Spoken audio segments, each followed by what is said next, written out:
Hello, and welcome back to Method Muse, where we talk about science based manifestation methods and concepts. Don't forget to like and subscribe if you're into this topic. Let's get started. What does what you're thinking have to do with what you're manifesting? Thoughts are emergent properties of your mind, they are emergent thoughts. And what that means is they are a natural production, a natural output of the combination of your system's sensations and internal messages about what you're experiencing both internally and externally. What you're getting from yourself, what you're getting from the world, what's happening in your body. All of this stuff contributes to your thoughts, and your thoughts affect your emotional sensations. They trigger survival hormones, they trigger stress hormones, they trigger happy hormones. So your thoughts are doing a lot of work. But what are they really? Thoughts are really a concept of messages. They're thousands of computations running in the background of your unconscious codes about past patterns, about past observations, experiences, memories, beliefs, your identity, everything that makes your mental stories make sense. So, a fully formed thought kind of seems like it comes out of nowhere. And when you look at it in hindsight, your brain makes you think you had that thought. It's similar to how most of your actions are automated. Most of your behaviors are automated by the default mode network, right? In accordance to your identity predictive system. We are habit based creatures. We are constantly running on a cycle because our brain runs in cycles and in patterns. So most of these thoughts are really just like exhaust from your past. They're sort of like kind of like a cloud of information about what happened and what's going on, right? And everybody has a different style of thinking. Like my thoughts kind of counter each other. They go back and forth, they communicate with each other, they communicate with my system, they communicate with my body, but my body doesn't use words specifically. It gets interpreted in some ways as words, as in my body feels constricted and tight and sort of maybe burning at the edges and the skin, right? I anticipate that that is stress, right? And I interpret that, not anticipate, I interpret that as being stressful. I don't like the feeling. I don't like the sensation. So the words that I apply to it will be specific words about basically not liking it, right? In specific ways of not liking it or feeling uncomfortable or trying to figure out what to do with the sensation. And that's most of the time what our thoughts are about. What do we do about the sensation? Do we do anything? Right? Now, if you get stuck on a thought loop, you start getting some emotional resistance, particularly in regards to your manifestation. So let's say you want to manifest a healthy, happy marriage, relationship, love interest, right? You may feel some emotional resistance about that based on past experiences and past thoughts about relationships or anything that you saw about a relationship, other people in relationships, the relationships you yourself have had, whether they were romantic or not. It can all contribute to your thoughts about setting an intention to have a relationship.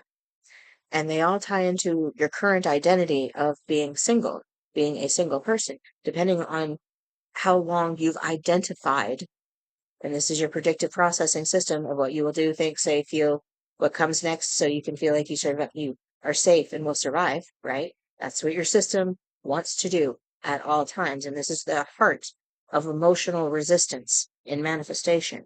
Your system wants to feel safe at all times. We are biological survival systems. That is the first thing we are before any other identity applies, because it's the basis of our experience, the basis of how our system operates with other systems in this environment. So when you hit the emotional resistance, the important thing is not to resist the resistance, not to go, oh no, it's terrible. I'm having a resistance and I'm not going to get what I want. And then you start getting all these icky feelings. And then your thoughts start reinforcing those icky feelings, which start reinforcing your thoughts, which are like, look, here's the evidence. We feel this, so it's evidence. Yeah, yeah. the, we're a work in progress, we humans, but we're getting there. We're making a lot of good progress. So it's important to recognize the way the system works in this area and how these emergent thoughts are almost like quantum particles of potential. They're in this indefinite, blurry state until they get really focused on. And then they start becoming very solid and real in your conscious mind. And this is where you start thinking that you're making the thoughts. You're not making the thoughts. Occasionally, you might think things deliberately, like affirmations, or maybe if you're writing a story, if you're writing an article, or you're doing something very deliberate with your thoughts. But the general background thoughts that you have all the time, they're emergent from your system. And you can get a lot of mental mixed messages. I mean, your system's doing a lot of things at the same time. You've got, your system sort of thinking about food, right? But you might be thinking about your job at the same time. And you might be feeling some, nervousness in your body that makes you start thinking about things that make you anxious, right? And it all kind of starts to mixes up in this jumble. Now, occasionally you can get really overwhelmed by these thoughts. Like you can become really overwhelming, and it's like a mental, emotional trap. And you're like, oh, how did I get here? And if you don't have the program to pivot and pause, pause, pivot and pause, just back and forth as much as it takes until you clear the emotion and relax the thoughts, because you're getting a lot of cross signals from a lot of different areas. And sometimes just checking your mind, body, focus, is like a 1, 2, 3 quick check. Okay, what am I thinking? What are these thoughts looking like? This is a mindfulness step, right? You're doing a reality check. Okay, what am I feeling in my body? What's the emotional feelings? What's the sensations? Am I hungry, angry, tired? These things are going to contribute to your thoughts and your emotions. Am I hydrated? Am I drinking enough water? Am I starting to not get as solid signals from my brain because I don't have enough of some nutrient or some other, right?